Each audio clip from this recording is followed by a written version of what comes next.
Welcome back to the channel, dear friends. Thank you for being here today.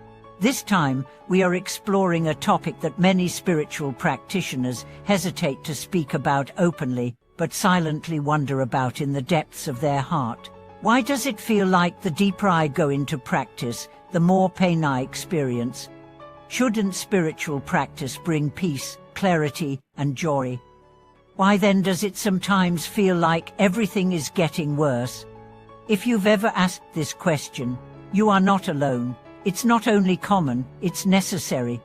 Because this question lies at the very heart of authentic transformation. Today, we'll explore this paradox using the luminous teachings of the Lotus Sutra, a scripture revered for its profound depth and uncompromising honesty. The truth is, spiritual practice is not a path away from suffering, but a path through it. And that's exactly why, in the beginning, it can feel so overwhelmingly painful. Let's begin with an image from the Lotus Sutra itself, the parable of the burning house. In this story, the Buddha likens the world we live in to a grand house engulfed in flames. The inhabitants of the house, symbolizing ordinary beings, are so consumed by the distractions of pleasure, wealth, and daily drama that they don't even realize the fire around them. They think they're safe, entertained, and fulfilled. Meanwhile, the fire of impermanence, suffering, and death burns everything. This is the illusion most people live in. And now, what happens when someone begins to wake up? They smell the smoke, they see the flames, they realize the danger, and that realization is not pleasant. It shakes everything. What once gave comfort no longer satisfies. What once seemed stable now appears fragile. This awakening is the first step, and it often comes wrapped in pain. This is the first reason why spiritual practice feels painful: awareness. Before practice, your pain is unconscious. It's buried, numbed, distracted. When you begin to practice, you remove the distractions. You sit, you breathe, you become still. And suddenly there it is, the old grief, the hidden rage, the unspoken fears. All of it begins to rise. But this is not failure. This is healing. The Lotus Sutra teaches that the path to Buddhahood requires us to face our karma not theoretically, but experientially. You cannot purify what you will not face. You cannot transcend what you refuse to feel. So when practice brings pain, it's not creating it, it's revealing it. It's shining a light into the basement of your being. Imagine you've lived in a house with mold hidden behind the walls. You paint over it, decorate the space, even host parties, but then one day, you smell something off. You pull back the wallpaper, and there it is, dark, damp, dangerous. Is that moment pleasant? Oh, is it necessary for healing? Absolutely. Spiritual pain is the pulling back of the wallpaper. And here's another key teaching from the Lotus Sutra. This suffering is not punishment. It is purification. The sutra speaks of how Bodhisattvas willingly enter the burning house to save others, not because they enjoy suffering, but because they see suffering as the fire that refines gold. The pain you feel in practice is the ego being burned away. It's the death of your illusions. It's the breaking of attachments that have silently controlled you for years. This process hurts because the ego clings hard.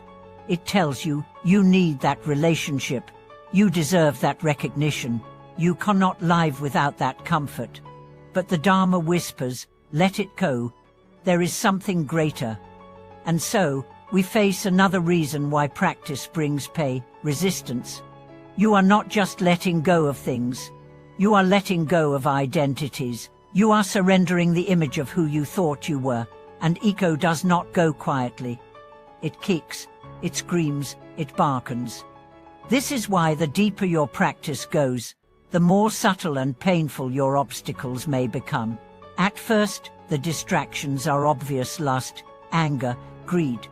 But later, they become refined pride in your progress, attachment to spiritual experiences, fear of losing your uniqueness, These are not lesser obstacles, they are deeper shadows. The Lotus Sutra reminds us that these trials are signs of progress, not regress. The story of the prodigal son, told within the sutra, perfectly illustrates this. A poor man representing the ordinary practitioner wanders far from his true inheritance. When he returns, he doesn't believe he's worthy of the treasure waiting for him. So the Buddha, in his compassion, gradually trains the man to accept his own greatness. That training is not without hardship. It involves toil, humility, and inner death. But the end result, realization. Here's another reason why spiritual pain arises: expansion. As your consciousness grows, your sensitivity increases. You feel more. You notice more. Injustice, suffering, ignorance, they affect you more deeply. But this is not weakness. This is your heart awakening. Before, you could walk past someone crying and feel nothing. Now, you pause. You care. This empathy can feel heavy, but it's also holy. It's the seed of compassion. You are not suffering more. You are feeling more. And that's sacred. One of the greatest misunderstandings in spiritual life is thinking that practice will make life easier. It won't. It will make life real. It will strip away false comforts and offer true courage. It will take away your lies and give you truth. It will destroy who you are not, so who you are can be born. This birth hurts. But what is being born is your Buddha nature. So what do we do with this pain?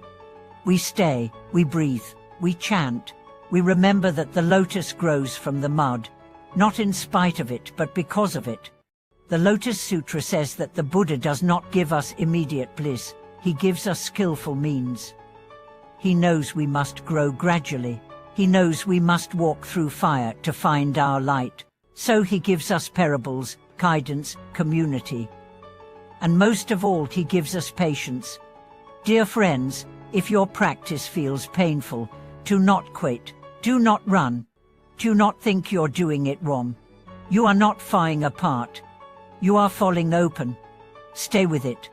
Talk to a teacher, find spiritual friends, take breaks when needed, cry when needed, but return. Always return. Because this pain is holy. It is not the end. It is the beginning. Thank you for watching this video. If these words resonated with your experience, I invite you to share in the comments what pain has surfaced in your practice. What has helped you stay the course? Please like, subscribe, and turn on the bell for notifications. Together, we'll continue exploring the real, radiant path of awakening. Until next time, may your suffering be your teacher, your tears be your prayers, and your journey lead you to the lotus blooming in your heart.